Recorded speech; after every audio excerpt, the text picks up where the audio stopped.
Welcome to Melindy K Expeditions, a story of the sea.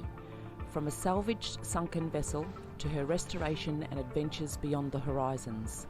Feel free to subscribe and follow the journey.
To the 7-metre vessel that is missing.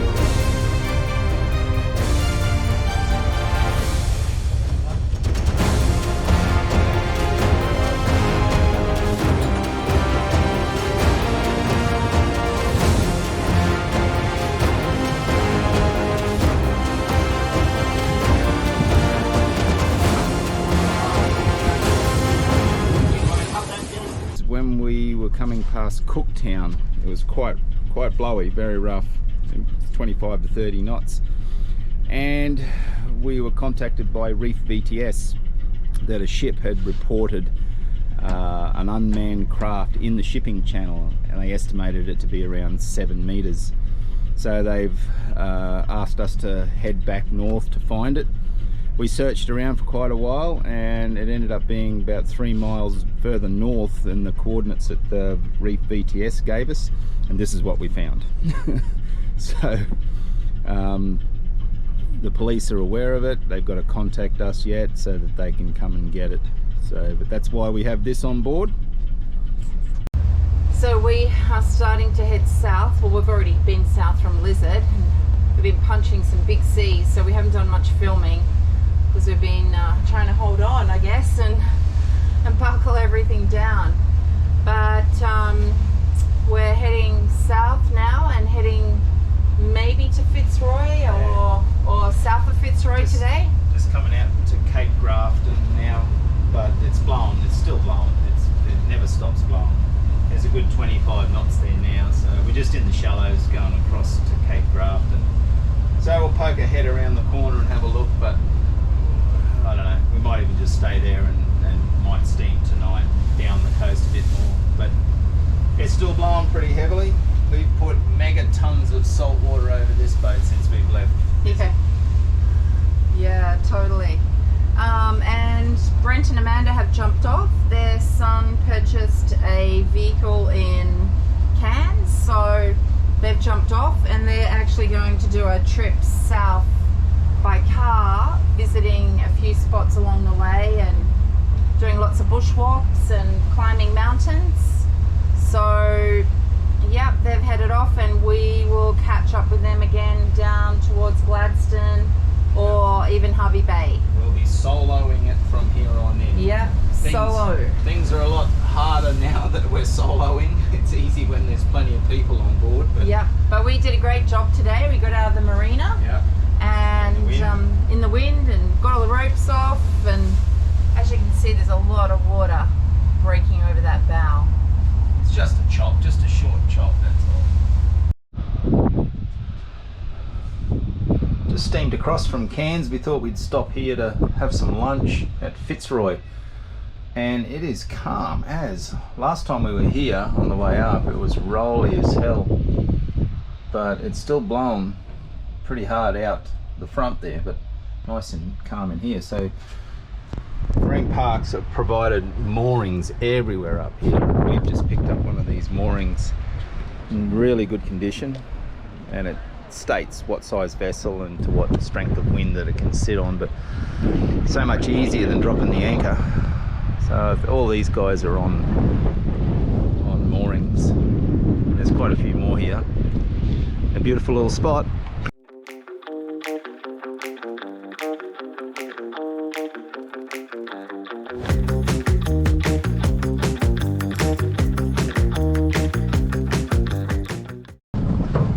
Righto, let's see if Hinchinbrook has got any crabs.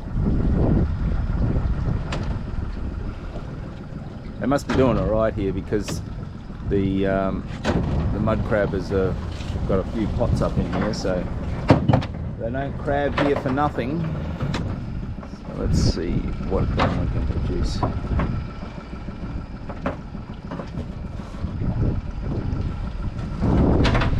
Nothing. A fish. Got a little cod or something there. Is that a mangrove jack? No, it's a little spotted cod. Oh well, we'll let him go and then we'll move on to the next one. Yeah, it's a little estuary cod.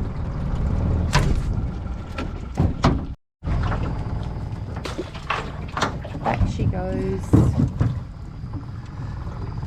Well, that's a little bit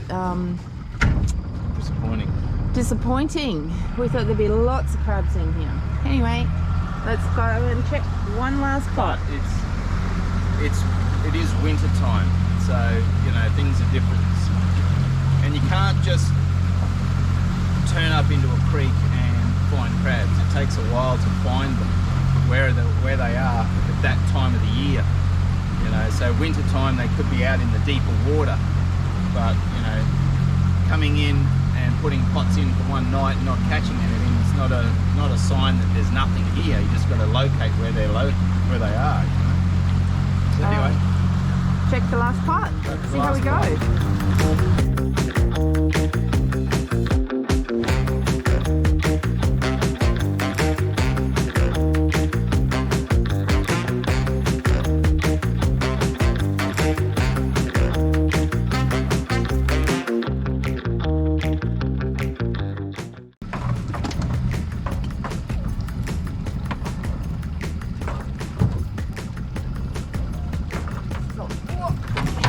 It's only got one tiny little crab and a whole lot of bait left. yeah, what is it? It's a small male. I mean, he's way undersized. Back he goes. Rightio, we are departing the top of Hinchinbrook. Massive bay in here, but it's all shallow water. I've got the gardener warming up. Don't know whether you can hear that, but it is mint. Anyhow, we are going to lift this crane up, this tinny up onto the top. So Bronwyn's down getting the ropes ready. I'm going to get the crane All in the water. and lift it up.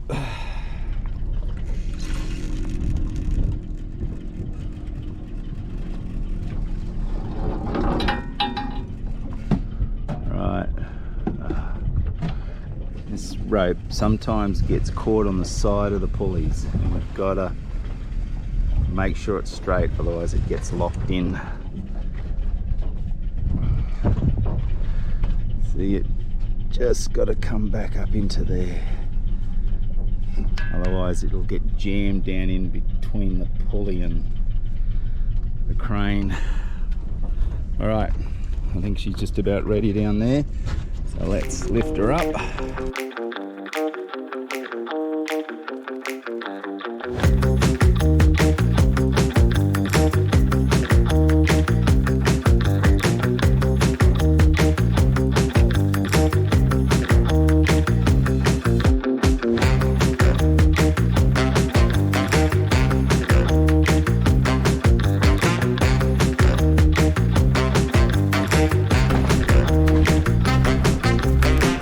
Lift her up, eh?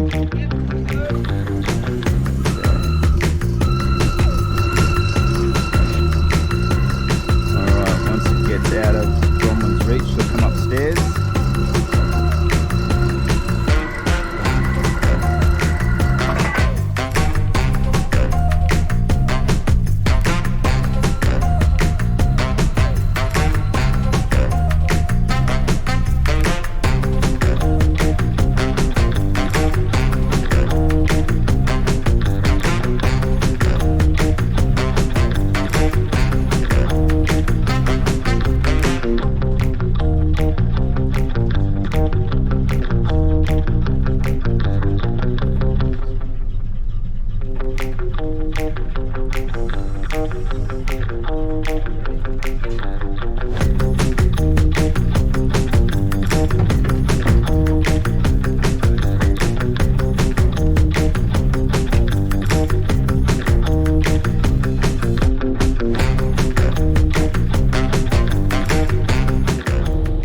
arrived at Horseshoe Bay, Magnetic Island, and there are a lot of boats here.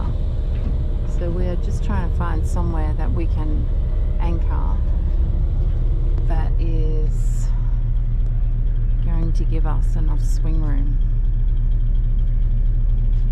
Very pretty. The sun's just gone down. Got so many boats, even the army's in here.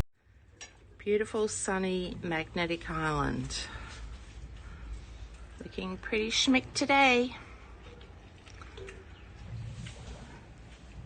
Rightio, we're leaving Magnetic Island, Horseshoe Bay.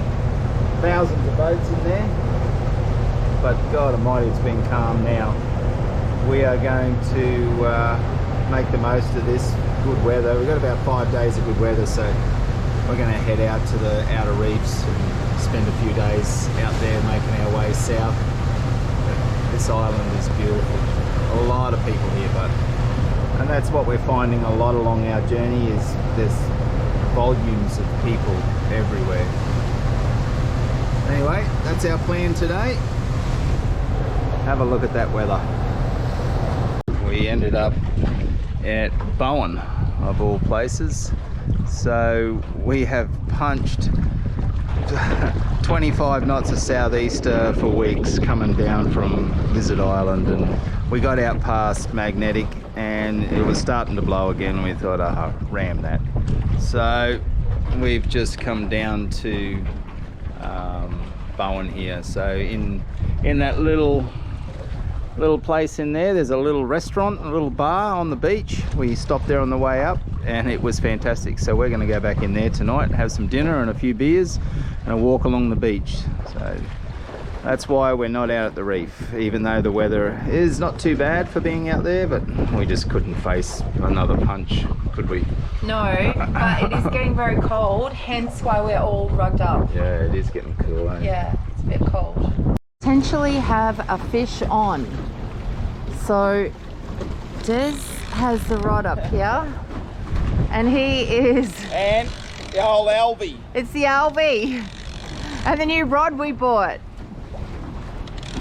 So hopefully we have a nice fish. A tuna, please. A tuna would be great.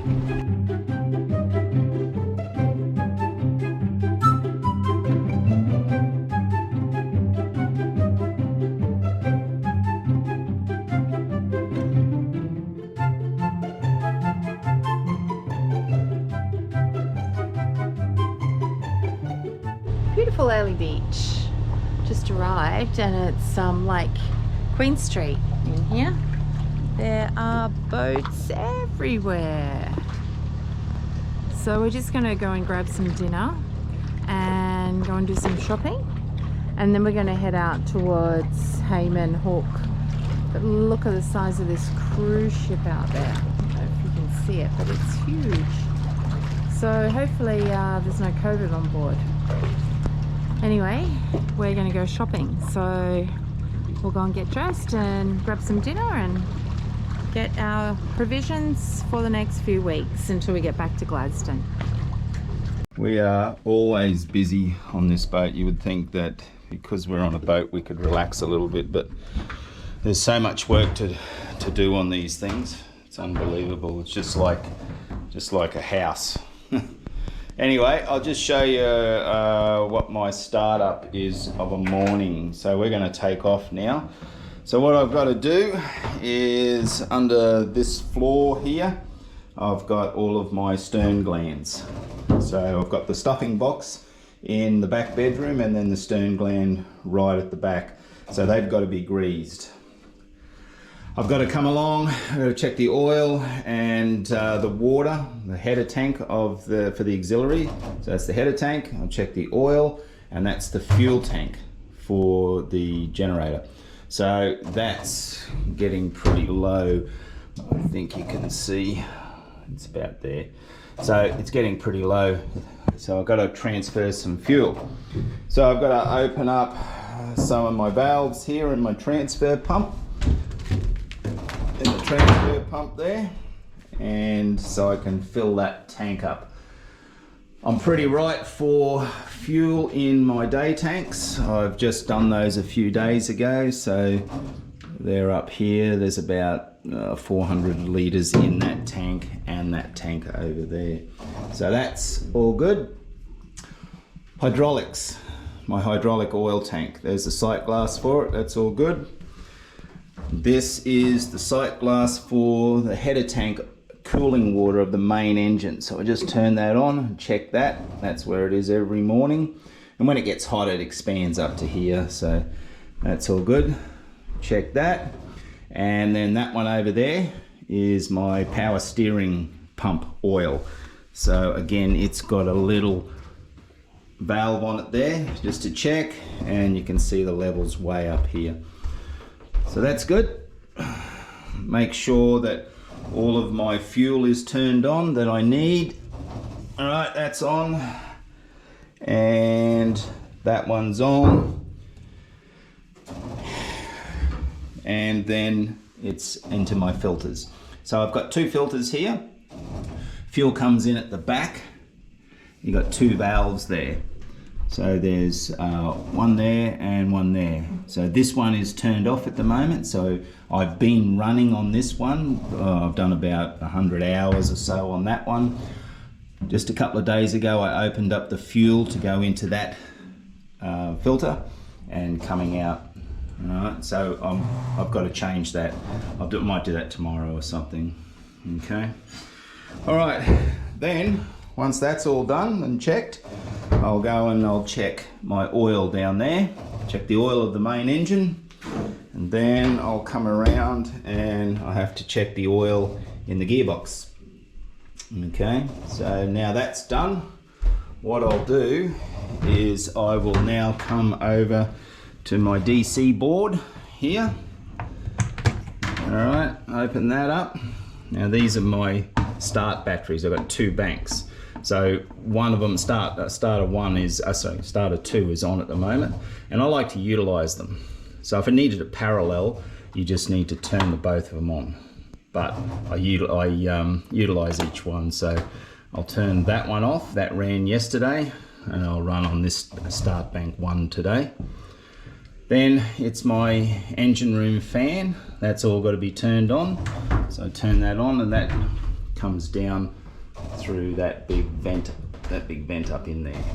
Okay, which I've got to run ducting from yet and share the air around in the engine room. So that's on. Well, it will be when I go to do it. Okay, and that's pretty much it. We're ready to start then. And then once we do start up and she's warmed up, we have to turn the hydraulics on to get the anchor up. So that was on yesterday, pulling the anchor up and putting it down. I left it on this morning because I'm going to be using that straight away. So that's off and that's on. So that's the hydraulics on. I eventually will get rid of that and have an electric switch, electric solenoid, very similar to this one here, and I'll have it all switched in the wheelhouse. So anyway, that is the startups that I go through of a morning down here. And in our startups, one of Bronwyn's jobs is closing all our portholes. So that's why my engine room's a little bit dark in there at the moment, because I've got all of those portholes all closed up. And so she'll go around, close the portholes and close the fridges and lock the fridge doors down, make sure all the valves to the washing machine's turned off, secure the TV, heaps of things that we've got to do before we go. We can't just lift anchor and go. So we're pretty busy here of a morning.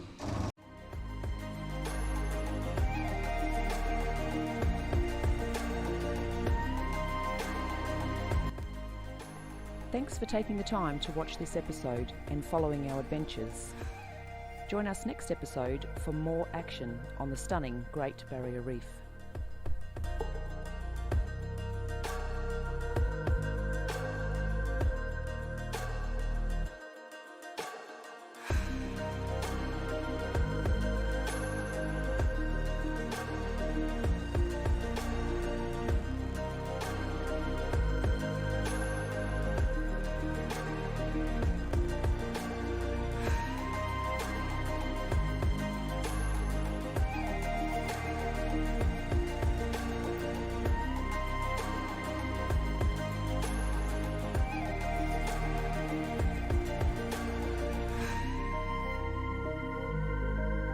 Don't forget to subscribe, give us a like and recommend us to your friends.